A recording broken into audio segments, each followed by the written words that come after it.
नमस्कार दोस्तों, हमारे अपने YouTube channel Subhash Chandra success point fest पर आप सभी दोस्तों का हार्दिक स्वागत है।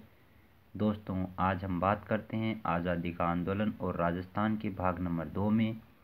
देखते हैं सबसे पहला टॉपिक। अन्य किसान आंदोलनों के बारे में हमने पहले वीडियो में पढ़ा था। आज हम बात करते हैं सीकर किसान आंदोलन के बारे में। सीकर जयपुर राज्य का बड़ा ठिकाना था। ठाकुर कल्याण सिंह ने पूर्व ठाकुर की मृत्यु पर हुए खर्चे के लिए लगान में वृद्धि कर दी। वर्षा की कमी होने पर भी लगान की दरें कम नहीं की। किसानों ने इसका बहुत तेज विरोध किया, तीव्र विरोध किया। ठिकानेदार ने निर्मम अत्याचार किए, किंतु किसान हताश नहीं हुए। किसानों के शांतिपूर्ण प्रदर्शन पर गोलियां चलाई गई। इस आंदोलन की चर्चा लंदन के हाउस ऑफ कॉमन में हुई। जयपुर राज्य की मध्यस्थता के बाद बंदोबस्त सुधार किसानों को आश्वस्त करना पड़ा तथा लगान में भी कमी करनी पड़ी। सरदार हरलाल सिंह, नेतराम सिंह तथा पृथ्वी सिंह गोठरा इस आंदोलन से जुड़े प्रमुख नेता थे। नेक्स्ट में हम देखें शेखावाटी किसान आंदोलन के बारे में। तो शेखावाटी के किसानों ने भी मनमानी लगान वृद्धि के विरुद्ध आंदोलन शुरू किया। चिड़ावा में मास्टर कालीचरण ने सेवा समिति का गठन किया। नवलगढ़, मंडावा, ढूंढलोद, बिसाऊ, मालासर के किसानों ने लगान देने से साफ मना कर दिया। मालासर के ठिकानेदार ने किसानों की बेरहमी से पिटाई करवाई। ढूंढलोद ठाकुर ने भी किसानों पर निर्मम अत्याचार किए।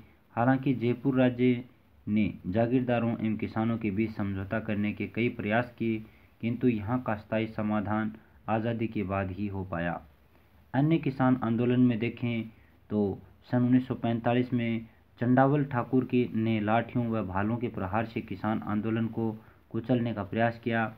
इसी तरह 1947 में डाबड़ा में लगान, लागबाग, बेगार के विरुद्ध लगभग 600 किसान ठिकानेदारों के पास गए तो उसने बंदूकें, तलवारें व भाले चलवाए, जिससे कई लोग हताहत हुए। अब हम बात करते हैं अगले टॉपिक में, और अगला हमारा टॉपिक रहेगा जनजाति आंदोलन।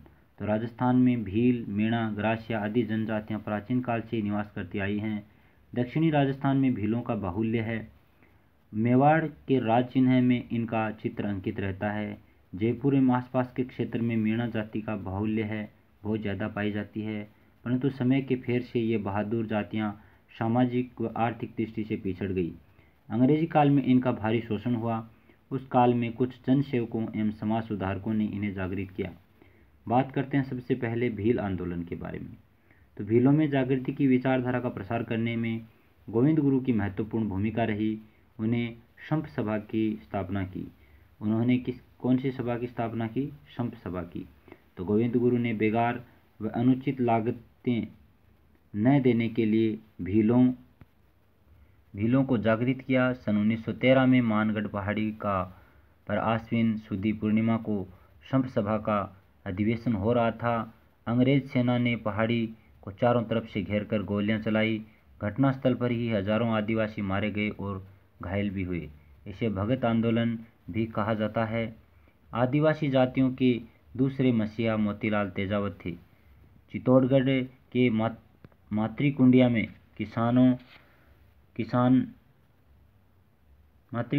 तेजावत ने किसानों व आदिवासियों को बेगार, लगान, अत्याचार आदि के विरुद्ध संघर्ष का आह्वान किया। आंदोलन को गति देने के लिए एकता पर बल दिया गया, इसलिए इसे एक ही आंदोलन कहा जाता है।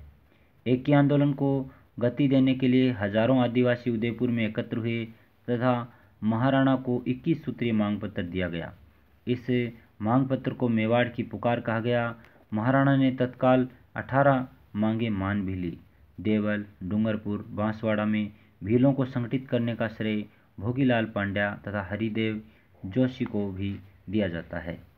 आगे हम बात करें अगले आंदोलन की, और अगला आंदोलन रहा मीणा जनजाति का आंदोलन।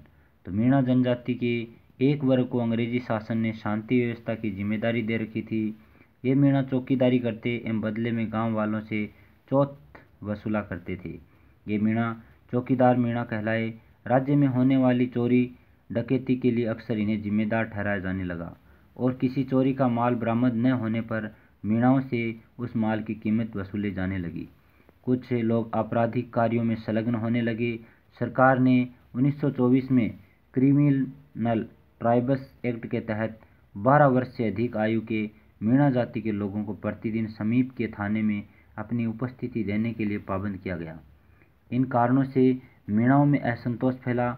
मीणा समाज में व्याप्त बुराइयों, जरायम पेशा जैसे कठोर कानून को हटवाने और चौकीदारी प्रथा समाप्त करने के लिए आंदोलन चलाया गया।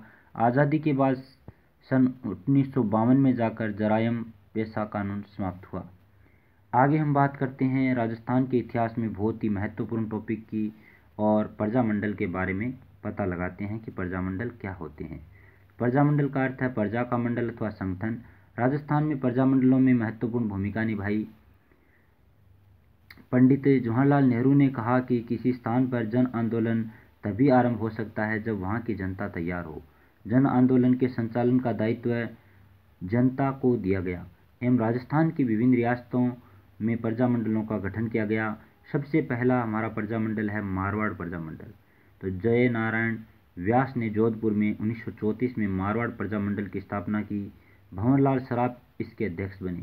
प्रजामंडल आंदोलन को गति देने के लिए 1938 में रणछोड़दास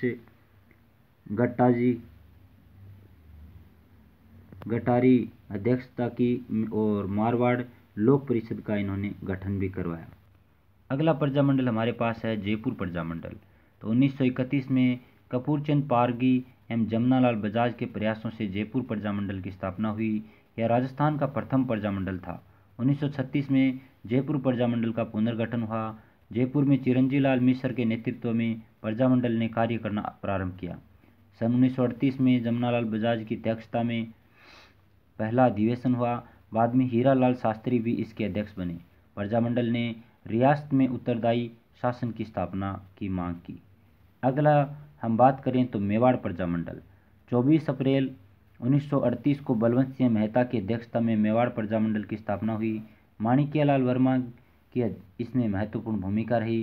प्रजामंडल ने महाराणा पर अंग्रेजों से संबंध तोड़ने का निरंतर दबाव डाला। स्वतंत्रता के संघर्ष में प्रजामंडल की सक्रिय भूमिका रही थी। बीकानेर प्रजामंडल की बात करें तो बीकानेर में 1936 में मघाराम वेद एवं व लक्ष्मणदास स्वामी ने बीकानेर प्रजामंडल की स्थापना की और 30 जून 1946 को रायसिंह नगर में प्रजामंडल का खुला अधिवेशन आयोजित किया गया। अगला और लास्ट हमारे पास कोटा प्रजामंडल है। तो अभिन्न हरि तनसुख लाल आदि के सहयोग से नैनूराम ने हाड़ौती प्रजामंडल की स्थापना की। कोटा में पंडित नैनूराम की अध्यक्षता में मई 1939 में प्रजामंडल का अधिवेशन हुआ। कोटा प्रजामंडल के कार्यकर्ताओं ने अन्य प्रजामंडलों की तरह भारत छोड़ो आंदोलन में भाग लिया तथा उत्तरदायी शासन की मांग की। इन सभी प्रमुख रियासतों के साथ ही पूर्वी राजस्थान के राज्यों में भी प्रजामंडल आंदोलन की गतिविधियां समांतर संचालित की जाती रही। इन रियासतों में प्रजामंडल आंदोलन मुख्य रूप से अंग्रेजी शासन से उत्तरदायी शासन के मध्य कड़ी के रूप में कार्य किया। तो ये थे दोस्तों हमारे पास कुछ महत्वपूर्ण टॉपिक और जानकारियाँ।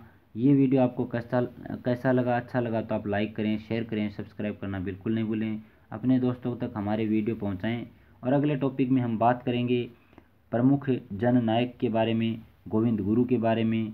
ठीक है दोस्तों, ओके। जय हिंद, जय माँ भारती। स्वस्थ रहें, खुश रहें, हमेशा जीवन में आगे बढ़ते रहें। अपने लक्ष्य पर पूरा ध्यान रखें, मेहनत करते रहें लगातार। जय हिंद, जय माँ भारती।